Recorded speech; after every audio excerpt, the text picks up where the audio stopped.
श्री राधे। अरे 9 भी मर गए, 10 भी मर गए सहज 88। 33 कोटि चौधरी मर गए, मरी काल की फांसी। मलुकदास जी कह रहे हैं जब महाप्रलय होगी तब ये जो 33 कोटि देवता हैं जो अपने आप को बड़े चौधरी समझ रहे हैं, ये तो एक मनवंतर में ही नाश हो जाते हैं। एक मनवंतर जब बीता है तभी ये स्वर्ग आदि लोग, इनके जो राजा हैं, इन सब का नाश हो जाता है। 9 योगीश्वर, 10 सिद्ध, 88,000 ऋषि मुनि, 9 भी मर गए, 10 भी मर गए सहज 88। और 33 कोटि चौधरी मर गए, पड़ी काल की फांसी।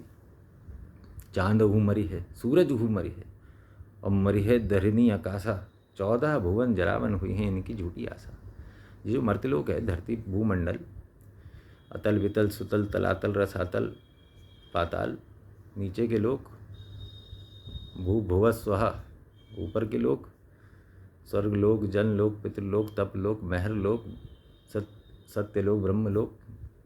14 के 14 भुवन जल जाते महाप्रलय में महाराज, लेकिन ये वृंदावन नहीं जलता। वृंदावन को कुछ नहीं होता, क्योंकि ये जड़ माया का निर्मित नहीं है, ये जड़ प्रकृति का निर्मित नहीं है। ये भगवान का निज भवन है।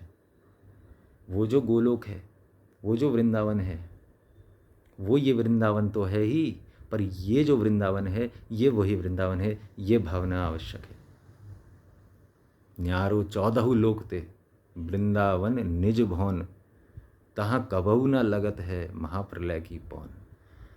ये 14 लोक से न्यारा है वृंदावन, निज भवन है प्रिया प्रीतम का। यहाँ महाप्रलय की पवन नहीं आती। यहाँ संकर्षण जी शेषनाग की जो गरम गरम श्वासें हैं यहाँ तक नहीं पहुँचती।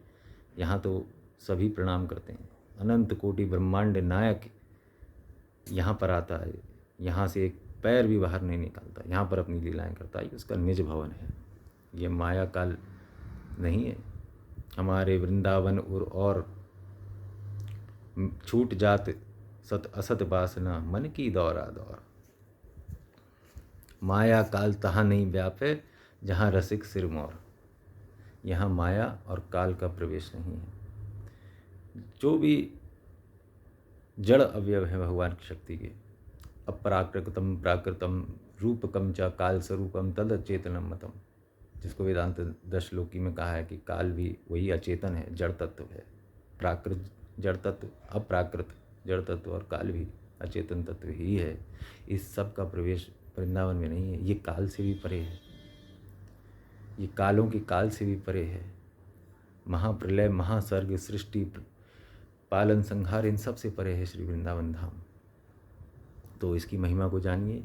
ये इसी वृंदावन के लिए तुलसीदास जी ने कहा है कि वृंदावन बैकुंठ को तोलियो तुलसीदास, और भारी थो सो थिर गए और हल्को गए आकाश।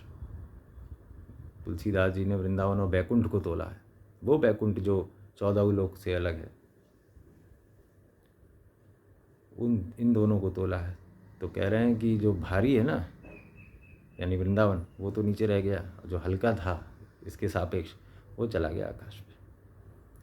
तो ये इस वृंदावन को जो आप देख रहे हैं, इसको इसी पंच महाभूत का, इसी जड़ प्रकृति का बना हुआ मत मानिए, किंतु ये भावना आना बहुत ही मुश्किल होता है। बड़ी असीम कृपा होती है श्री ठाकुर जी महाराज की, श्री सद्गुरुदेव भगवान की और आचार्यों की, तब ये भावना आती है। तब ये वृंदावन हमको जड़ या चेतन इन सब से न्यारा, इन सब से पृथक दिखता है, निज भवन के रूप में दिखता है। श्रीमद् भागवत का यदि आपने पाठ करा होगा तो आपको ये बात समझ में आती होगी कि श्री यमुना जी से लेकर के गिरिराज जी तक सभी कुछ वृंदावन है, सभी कुछ वृंदावन है। ये जो पंचकोशी वृंदावन है जिसकी हम परिक्रमा करते हैं, जहाँ हम जाते हैं, ये इस पूरे व्रज का भी निकुंज है।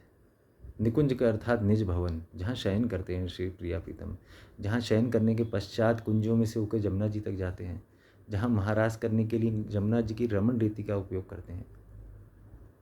वृंदावन तो ये पूरा ही है, लेकिन ये जो पंचकोशी है उसमें भी विशेष है। ये निकुंज है, निवृत्त निकुंज है, ये बेडरूम जिसे कहा जाता है, ये वो है। इसकी सेवा में तो नियुक्त बड़ी विशिष्ट अष्टसखियाँ हैं, ललिता, विशाखा, रंग देवी इत्यादि। तो ये जड़ प्रकृति का कार्य नहीं है। जैसे भगवान का विग्रह, जब भगवान का शरीर पंच महाभूत का नहीं है, वह दिव्य है, चिन्मय है, सच्चिदानंदमय है, आनंद घन है। ऐसे ही ये वृंदावन सच्चिदानंद घन है। भगवान नाम और वृंदावन का नाम लेने में भी इतना भी लेश मात्र भी भेद नहीं है। नाम ले पावत जो प्रणरति, श्री भट्ट जी कह रहे हैं, जय जय वृंदावन आनंद नाम लेत पावत जो प्रणरति, जुगल किशोर दियो निज कूल।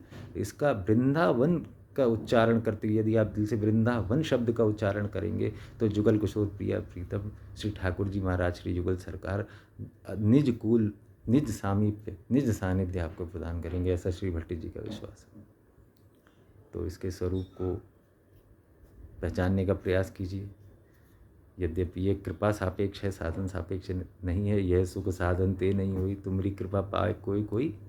तदपि इस बात को सोचिए, जो मैं कह रहा हूँ इस बात को विचार कीजिए। आपको बड़ा अगली बार हो सकता है, और आप अधिकारी हों तभी आप वृंदावन जाइए, अधिकारी बनिए। वृंदावन वास भी तभी करिए जब आप अधिकारी बन जाएं। वृंदावन वास के अधिकार की जो नियम शर्तें हैं उनको पूरा कीजिए, और उसके बाद देखिए वृंदावन आपको अलग दिखाई देगा। शायद जैसा मैं कह रहा हूँ इस प्रकार का आपको दिखाई दे। जय जय श्री राधे।